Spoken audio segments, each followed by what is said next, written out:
Broccoli எப்போ கடையில் கிடைச்சாலுமே miss பண்ணாமல் வாங்கிடுங்க. ஏன்னா அது ஹெல்த்துக்காக மட்டும் இல்லை, பெரியவங்க சின்னவங்க வீட்டில் எல்லாருமே சாப்பிடலாம், எல்லாருக்குமே ஒத்து போகும். நம்ம யூஸ்வலாக குருமா அந்த மாதிரி ரெசிபிஸ் தான் ட்ரை பண்ணுவோம். இன்றைக்கி வந்து ஒரு கிட்ஸ் ஃப்ரெண்ட்லியான பிரேக்ஃபாஸ்ட் ஸ்நாக்ஸ் நீங்கள் எப்படி வேணால் யூஸ் பண்ணலாம், அந்த மாதிரி ஒரு ரெசிபி உங்களுக்கு கூட ஷேர் பண்ணிக்கிறேன். பிரேக்ஃபாஸ்ட்டுக்கு ஒரு ஹெல்த்தியான ஃபில்லிங்கான ரெசிபி. ப்ரோக்கலி எப்போவுமே சுடு தண்ணியில் ஒரு 5 நிமிஷம் போட்டு எடுத்துருங்க. அப்புறம் அதை பொடி பொடியாக கட் பண்ணி வச்சுக்கோங்க. சின்ன சின்ன இதழை எடுத்துடலாம். ஃபஸ்ட்டு சாய்ஸ் வந்து இந்த வெங்காயத்தையும் ப்ரோக்கலியும் நல்லா ஃப்ரை பண்ணிவிட்டு ஆம்லெட்டில் ஆட் பண்ணும்போது ஃப்ளேவர் நல்லா என்ஹான்ஸ் ஆகி கிடைக்கும். ஸோ இது இப்படி ஃப்ரை பண்ணி சாப்பிட்றவங்க இப்படி சாப்பிட்லாம்.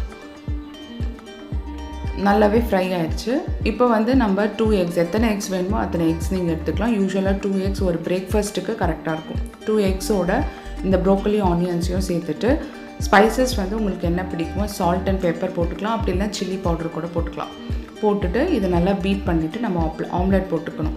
ஸோ இது வந்து ஒரு கம்ப்ளீட் மீலாகவே இருக்கும். இந்த 2 எக்கு ப்ரோக்கலியோடு சேர்த்து சாப்பிட்டிங்கன்னா நல்லா ஃபில்லிங்காகவே இருக்கும் உங்களுக்கு. ஸோ நல்ல ஒரு ஹை ப்ரோட்டீன் பிரேக்ஃபாஸ்ட்டாக இருக்கும். குழந்தைங்களுக்கு நீங்கள் லஞ்ச் பாக்ஸ் ரெசிபியாக கூட கொடுத்து அனுப்பலாம். அதே சமயத்தில் பேச்சுலர்ஸ்க்கு கூட இந்த ரெசிபி ரொம்ப ஈஸியாக இருக்கும், சீக்கிரமாக செஞ்சிடலாம். ஸோ ஆம்லெட் போட்டுட்டு இதை நல்லா ஸ்ப்ரெட் பண்ணி விட்டுடுங்க. ஒரு மீடியம் ஃப்ளேமில் வச்சுட்டு மூடி போட்டு ஸ்லோவாக அதை குக் பண்ண விடுங்க. அப்போ தான் நல்லா ஃப்ளஃபியாக வரும். ஒரு பக்கம் வெந்த உடனே நீங்கள் அடுத்த பக்கம் திருப்பி போட்டு ஒரு 2 மினிட்ஸில் எடுத்துடலாம்.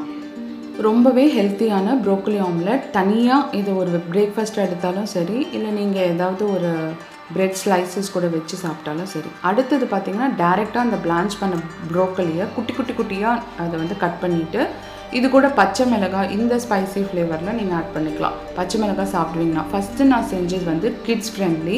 பச்சை மிளகாய் சாப்பிடாமல் சால்ட் அண்ட் பெப்பர். இதில் பச்சை மிளகாய் போட்டுட்டு சால்ட் போட்டுக்கோங்க.